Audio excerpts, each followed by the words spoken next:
जय हिंद। आज हम लोग एसएससी सीएचएसएल 2023 के सेट नंबर 35 को यहाँ पे डिस्कस करने वाले हैं। टोटल हमारा सेट जो था आपका टोटल सेट आपका 36 सेट में हुआ था और हम इसके 35 नंबर को डिस्कस करने वाले। चलिए स्टार्ट करते हैं पहले क्वेश्चन से। पहला क्वेश्चन कह रहा है कि गांधी जी 1915 में 46 वर्ष की उम्र में दक्षिण अफ्रीका से भारत लौटे थे। याद रखिए गांधी जी जो है आपका 1915 में भारत लौटे थे और वो उस समय जो एज था उनका 46 था और वो 21 साल के बाद जो है भारत लौटे थे। ठीक है, तो गांधी जी ने 1915 में 46 वर्ष की उम्र में दक्षिण अफ्रीका से भारत लौटे थे।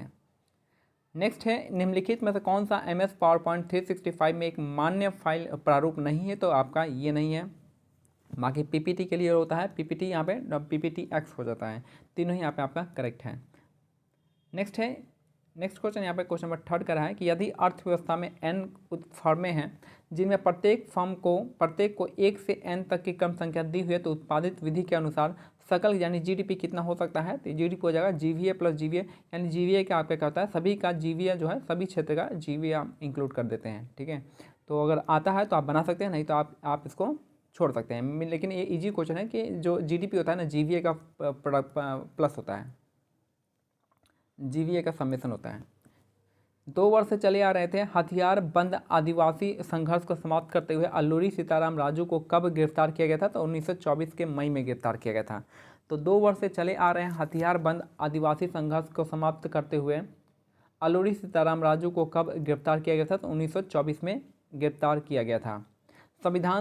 भारतीय संविधान का पहला संशोधन अधिनियम 1951 निम्नलिखित में से किस अनुसूची को जोड़ा था, तो आपका 9वीं अनुसूची को जोड़ा था।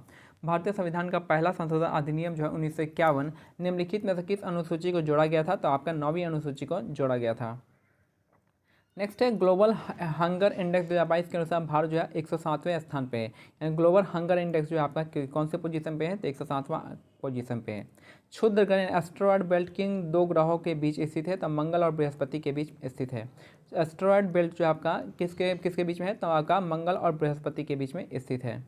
नेक्स्ट है बृहत हिमालयन श्रृंखला की अनुमानित लंबाई जिसे केंद्रीय आर्क्षीय श्रेणी सेंट्रल एक्सियल रेंज के रूप में भी जाना जाता है, पूर्व से पश्चिम 2500 किलोमीटर है।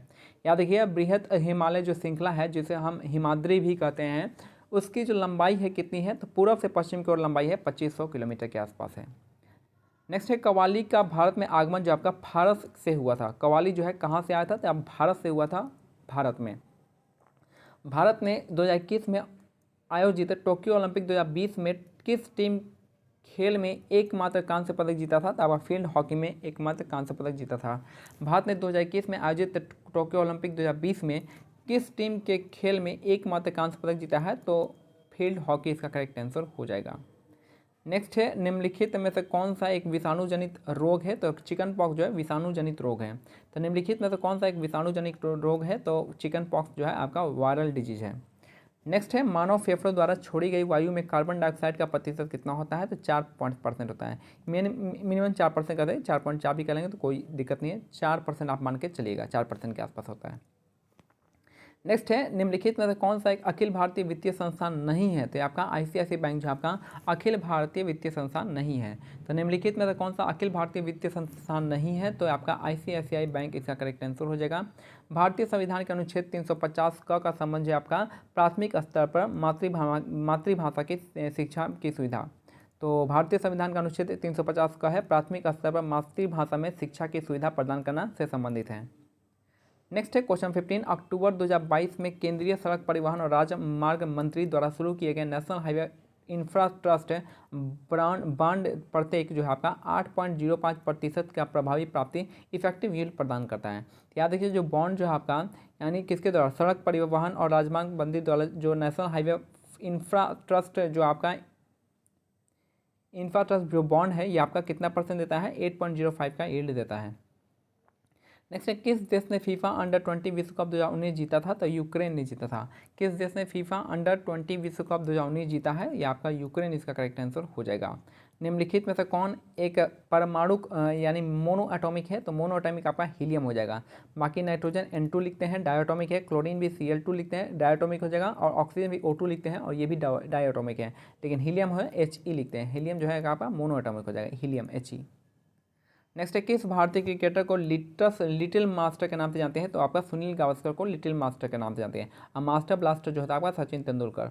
सुनील गावस्कर को लिटिल मास्टर और मास्टर ब्लास्टर सचिन तेंदुलकर को। नेक्स्ट है, कौन सा भारतीय त्यौहार तिब्बत तांत्रिक बौद्ध धर्म के संस्थापक आध्यात्मिक गुरु पद्म संभव की जयंती मनाते हैं? तो हेमिस इसका करेक्ट आंसर हो जाएगा, हेमिस फेस्टिवल। कौन सा भारतीय त्यौहार तिब्बत तांत्रिक बौद्ध धर्म के संस्थापक आध्यात्मिक गुरु पद्महंस की जयंती मनाते हैं? तो हेमिस फेस्टिवल इसका करेक्ट आंसर हो जाएगा। आंतरिक हिमालय की औसत ऊंचाई कितनी है? तो 6000 मीटर है। आंतरिक हिमालय की औसत ऊंचाई जो है 6000 मीटर है। महाराष्ट्र में पश्चिमी घाट को स्थानीय भाषा में सह्याद्री के नाम से जानते हैं। तो महाराष्ट्र में पश्चिमी घाट को हम क्या कहते हैं? सह्याद्री कहते हैं। और सह्याद्री की सबसे ऊंची चोटी कौन सी है? यह आपका अन्नाईमोडी हो जाएगी। नेक्स्ट है, 36वें राष्ट्रीय खेलों में 2022 के लिए शुभंकर जो है मैस्कॉट का नाम क्या है? तो मैस्कॉट का नाम है सावज। तो 36वें राष्ट्रीय खेलों में 2022 के लिए जो मैस्कॉट का नाम है आपका सावज हो जाएगा।